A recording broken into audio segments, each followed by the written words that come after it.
to class. Welcome to Language Arts class. Today we're working with lesson 1, and that means we are starting on our last book of language, okay? This is our last book of language, so that means we only have 12 lessons left. So yay, that's exciting. And what we're learning about today is nothing new. We've learned about it in reading. It's about apostrophes, or possessive words, ownership words, as we call them. Okay, just a little bit of review before we get into the lesson. Do you remember how to divide prefixes, root words, and suffixes? Let's look at a few, just a little bit.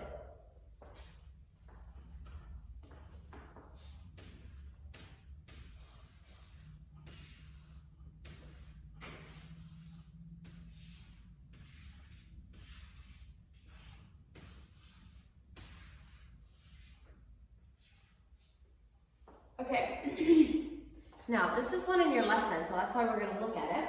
And there's something a little bit confusing about this one because the prefix is a prefix that we have not learned yet.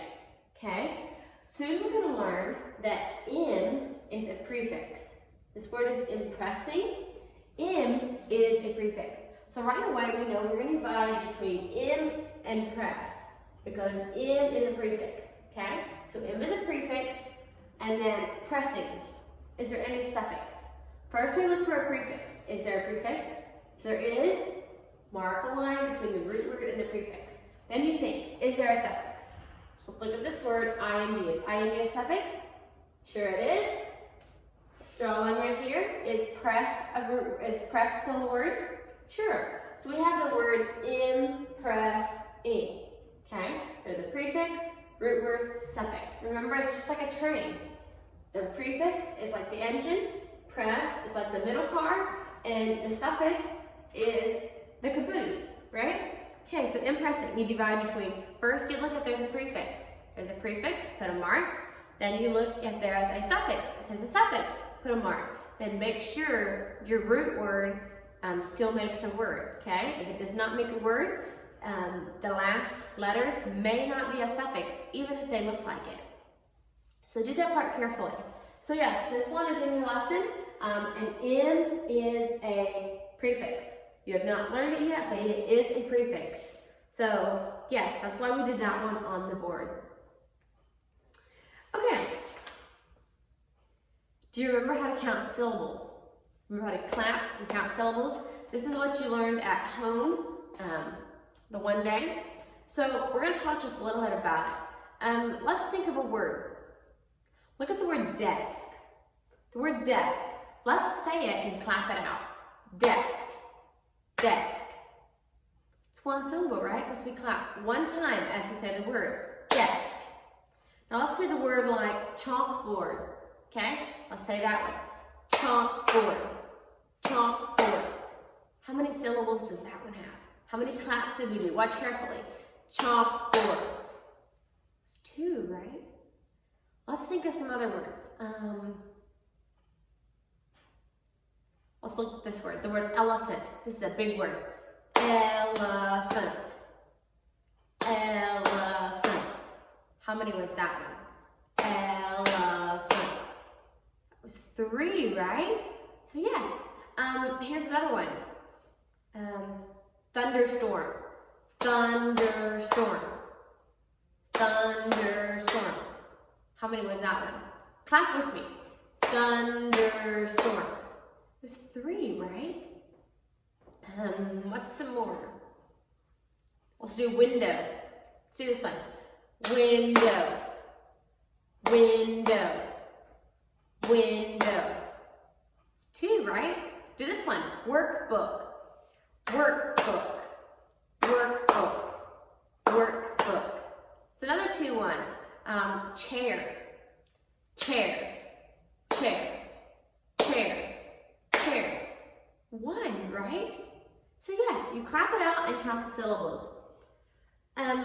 What does LE say when it's at the end of the word? Like in the word bubble, handle, table, candle. What does that LE say? Remember the LE says ul. L-E says old. When do we use a comma in a sentence? Remember, we use a comma after the word yes and no if it comes at the beginning of a sentence. What do we capitalize? Capitalize the beginning of every sentence, the word I, names of people, names of pets, names of God, and days of the week. What are synonyms? Synonyms are words that mean the same thing, right? Cold and chilly, hot and warm. Yeah, so words that mean the same thing. What are opposites? Opposites are words that mean completely different, right? Cold and hot. Yeah, they mean completely different, up and down. So yeah, opposites are words that mean completely different. Let's look at our lesson. So in the first part of your lesson there you have a box. Top of the box it says apostrophes. And remember, apostrophe looks just like a comma. A comma looks just like an apostrophe, except apostrophes we put up high, okay? Just like we do in contractions. In contractions, that is called an apostrophe. When we put the little mark, like after yes and no at the beginning of a sentence, it is called a comma. A comma is when you use it way down on the bottom, and an apostrophe is when you use it up on top, okay? Like when you're writing, if you use it down at the bottom of the line, it's called a comma. If you use it up on top, it's called an apostrophe. So when we use contractions, we're using apostrophes. After yes and no, we're using a comma. Today we're going to be looking at more apostrophes. Apostrophes show that something belongs to someone. So let's look at our box here. It says tiger's tail. So first of all, what's the possessive word? Which word has an apostrophe S? Apostrophe S makes the word a possessive word. It shows that something belongs to them. So tiger's tail. What's the possessive word? Tigers, right? And then what belongs to the tiger? The tiger is what? It's his tail, right? So the tiger's tail. The next one, teacher's desk. Okay, who owns something? Or whose is it? It's teacher's, right? Teacher's what? Teacher's desk. And the next one is, this is Joe's glove. Whose is it? It's Joe's what? Joe's glove. This glove belongs to Joe, or this is Joe's glove, okay? Shows that something belongs to someone. We use apostrophes in contractions. Will not equals won't. We use apostrophes to show that something belongs to someone or something. Ray's shoe. So in part 1, it says, circle the word that tells who it belongs to. So down through here it says Tony's cap, bird's beak, cow's horns, teacher's pen, pet's cage, and book's page. And you circle the ownership word, okay? Circle whose it is. Don't circle what belongs to them. Circle whose it is. So in Tony's cap, whose is it? It's Tony's, right? So you would circle Tony's. Part 2, it says, put apostrophes in the words.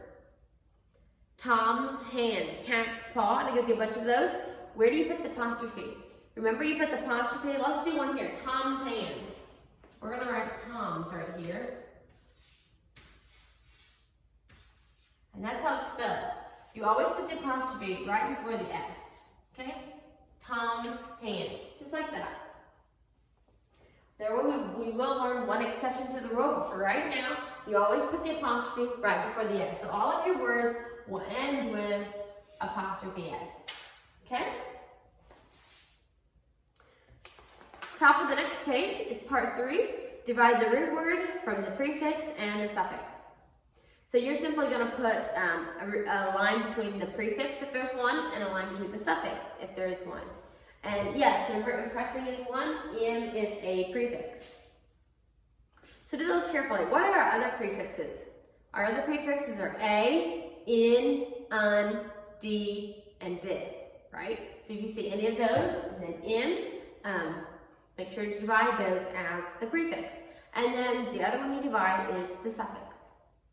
Part 4. Match the words to the way they sound. So this is matching words to their pronunciation. Part 5. Oh, remember to use the ruler in part 4. Okay? Use your ruler. Part 5. Circle the correct consonant blends. So you simply circle the consonant blend to make a word. Part 6, underline the correct word. Jane and I are I and Jane. And do you remember the difference between two and two, T-O and T-W-O? Remember that T-O means it's to somewhere, okay? It's action. T-W-O means the number 2, okay? T-O means action or doing. T-W-O is the number. When do you use A and an? You use A before a consonant and before a word that begins with a vowel. So use your ruler and underline the correct words. Part 7, add a period, question mark, and comma. So you're going to add 1 period, 1 question mark, and 1 comma on this part, okay? So not in each of these sentences, okay? So in this whole part, in the whole part 7, there will be 1 comma, 1 period, and 1 question mark. You put all 3 of those in those 2 sentences. Number 8, color the words that are spelled correctly. Consonant, and then it gives you the rule. Consonant before Y, change Y to I. And you color the words that have the suffixes added correctly. Part 9, draw a line to the number of syllables. So this part is when you're going to clap it out. Like number 1 is happen, happen. It's 2, right? So you draw a line to number 2. The next one, lost, lost, lost. It's 1, right? So you draw a line to number 1. The next one is next, next, next, next. It's 1 again, right? So you draw a line to number 1. So that's how you do with each of that part. Part 10, mark the vowels. I'm going to make kind of brief on the vowels. Number 11, divide the compound words. Remember, a compound word is 2 little words put together. It makes 1 new word. Next is penmanship. From lesson 42, write line 1 on page 43. So that is your new penmanship papers that you got home. Do the first one. Remember to do penmanship neatly, okay? Make it very neatly. Next part is spelling. Obey, pray, walk, they, and once. Okay, now look at the last word. The very last word in your spelling box. That word is once, okay? Look at that word carefully. It does not sound like it looks, okay? That word is once. Part 13, it says, write 3 spelling words with the A sound. Circle the letters that say A. Okay, so you write the 3 spelling words with the A sound and circle the letters that say A. What says A in these words? So these words do not look like how we would sound them out. Our words are obey, pray, walk, they, and once. What 3 words have the A sound? I'm just going to tell you the first one. The first one is obey.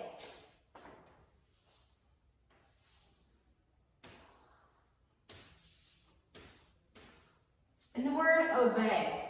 What says A? Obey. Looks like it should be spelled A-Y, right? But sometimes we're going to learn that E-Y can say A. So this E-Y says A. So that's what you would circle. Obey. E-Y is saying A. Go to part 14. Write a word that rhymes with chalk. Number 15, write a word that has the sound. Okay, so you look at this carefully. Let's read over your spelling words one more time, just so you get very familiar with them. Obey, pray, walk, they, and once. Okay, the last word, don't let it trick you. Once, once. Say that with me. Once, once. It's not once, it's once. Once. Part 16. Color the word with 2 syllables, yellow. Color the word with a consonant blend, red. Color the word with a consonant digraph, blue. So you color each of those words a certain color. Jumping back just a tad bit to your penmanship. On your penmanship, you have a really interesting little poem. It's called Wiggly Tooth. I once had a little tooth that wobbled every day. When I ate and when I talked, it wiggled every way. Then I had some candy, a sticky taffy roll. Now where my wiggly tooth was is nothing but a hole. So that's what you're going to be writing for penmanship. Do your work carefully, use your ruler, write neatly, spell correctly, do your penmanship especially neatly, okay? Work hard on your penmanship, make it neat, neat, neat, neat. Don't speed through it, take your time, okay? Do your work carefully, and I will see you in reading class.